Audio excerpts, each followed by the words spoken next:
जय हिंद, वंदे मातरम, भारत माता की जय। जैसा कि आप लोग सभी जानते हैं कि आज चंदू चौहान और उसके साथ जो बाकी सेना से बर्खास्त जवान हैं,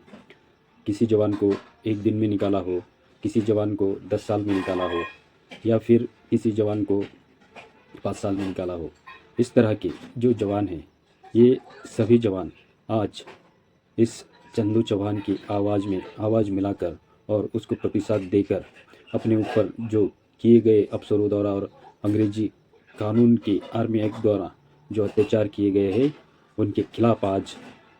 खड़े हैं अपना न्याय मांगने के लिए सरकार के सामने। अभी डॉक्टर बाबा साहेब अम्बेडकर ने कहा था कि गुलामों को गुलामी की अगर एहसास करा दो तो वो गुलाम अपनी गुलामी के जंजीर को तोड़ेगा और जागेगा, और उस गुलामी की जो जंजीर है उसका तोड़कर वो आज़ाद हो जाएगा। वो अपने हक के लिए लड़ेगा और वो अपना हक अधिकार पाकर रहेगा। ये इतिहास के पन्नों पर सभी घटनाएं स्वर्ण अक्षरों में दर्ज की गई हैं। आपने कई घटनाओं का जिक्र इतिहास में देखा होगा। सबसे पहले मैं उस घटना के बारे में बताऊंगा जब 1 जनवरी 1818 का जो भीमा कोरेगांव का वार हुआ था। उस समय ब्रिटिश शासन और पेशवाई, इन दोनों के बीच युद्ध का घमासान मचा था और ब्रिटिश शासन की लड़ाई बहुत ही ज़्यादा तरीके से सेना में लोग लड़ रहे थे। उसके खिलाफ मराठा एम्पायर के पेशवा सरदार लड़ रहे थे, और उन पेशवाओं को जो महार कौम थी, जो महार सोल्जर थे, जो महार सरदार थे, उन्होंने पेशवाई को ये बताया था कि सरकार, हम आपके राष्ट्र के हैं और हमारे ऊपर जो जुल्म अत्याचार है उनको आप बंद कर दो तो हम आपकी तरफ से अंग्रेज़ों के खिलाफ लड़ेंगे और अंग्रेज़ों को धूल चटा देंगे। लेकिन पेशवाओं उच्च वर्णीय होने के कारण उन्होंने उस चीज़ को, उन महार सरदारों के उस डिमांड को नकारा था, और इसीलिए वो महार सरदार फिर ब्रिटिश गवर्नमेंट को उसी डिमांड के साथ मिले। तो ब्रिटिश गवर्नमेंट ने कहा, ठीक है, अगर आप हमारी तरफ से लड़ोगे और ये लड़ाई में फतेह हासिल करके दोगे और जीत दिलाओगे तो हम यकीनन आपकी जो समस्या है उस समस्या से आपको मुक्त करेंगे, उस शोषण से मुक्त करेंगे। तो उस बात पर 500 महार सरदारों ने, 500 महार जवानों ने 28,000 पेशवाओं की फौज को हराया था। क्यों हराया था? क्योंकि उनको उनके गुलामगिरी की जो एहसास है वो हो चुका था और वो उस गुलामगिरी से निकालना चाहते थे। इसीलिए वो भी एक इतिहास में गवाह है कि जब कोई भी गुलाम शोषित पीड़ित जवान अपनी आवाज़ उठाकर सरकार के सामने खड़ा हो जाता है तो ये बहुत ज़रूरी होता है कि सरकार को उसको यथोचित न्याय देना चाहिए, और ये उसका कुदरती नैसर्गिक अधिकार और हक भी है। इसी तरह से अगर और पीछे जाकर देखा जाए तो आप देख सकते हैं कि ब्रिटिश सेना का एक वफादार सिपाही मंगल पांडे, इन्होंने भी स्वतंत्र संग्राम में ब्रिटिशों के खिलाफ विद्रोह कर दिया था और वो स्वतंत्रता लड़ाई की चिंगारी बनी थी, और उस ब्रिटिश एम्पायर को अपना ब्रिटिश शासन है जो भारत से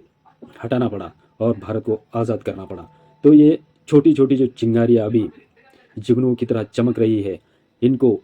अभी तात्कालिक जो सरकार है ये नज़रअंदाज ना करे। और अभी कल से जो धुलिया में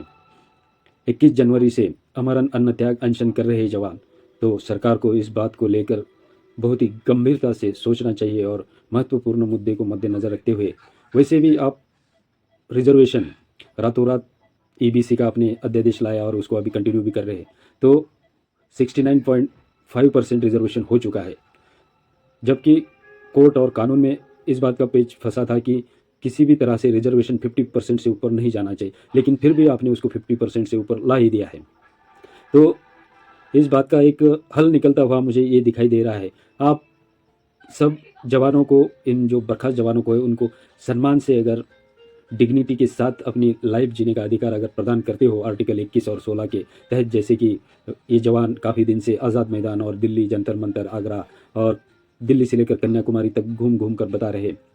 तो उस तरह से उनको जीने का ये जो डिग्निटी के साथ अधिकार है वो इस तरह से आप दे सकते हैं। सभी को आप शायद ही नौकरियां ना दे पाए या सभी को मुआवजा ना दे पाए, लेकिन जितना हो सके उनको रोजगार के लिए, भरण पोषण के लिए आप कुछ मुआवजा घोषित करें, और हो सके तो 5% रिजर्वेशन इनके लिए आरक्षित किया जाए। ये सरकार की अनुकंपा होगी कि जो भी सेना से बर्खास्त किए गए हैं, जब से अग्निवीर स्कीम लागू होने से पहले जितने भी जवान बर्खास्त किए गए हैं, उनको स्पेशल अनुकंपा के तहत स्टेट गवर्नमेंट और केंद्र सरकार, ये दोनों में 5% का स्पेशल अनुकंपा रिजर्वेशन सरकार चाहे तो कर सकती है। हम इस बात को लेकर चंदू चौहान और बाकी हमारी साथियों के साथ बहुत बहुत जगह पर, बहुत सारे सांसदों के घर पर, उनके ऑफिस में और मीटिंग में गए, उनके पास हमारी बात रखी, लेकिन उन्होंने सुना और बोला ठीक है ठीक है, क्योंकि वो जानते हैं ये लोग किसी बहुत अलग अलग क्षेत्र से, तो इनका हमारे चुनाव के वोट बैंक पर कोई असर होने वाला नहीं, इसलिए इन्होंने ये नज़रअंदाज किया है। लेकिन सरकार इतनी बात याद रखना चाहिए कि जब भी किसी शोषित पीड़ित जवान को, मजलूम को अगर बहुत ज़्यादा दबाने की कोशिश की, बहुत ज़्यादा शोषण की कोशिश की, तो वो उस एक्शन को रिएक्शन में बदल देता है और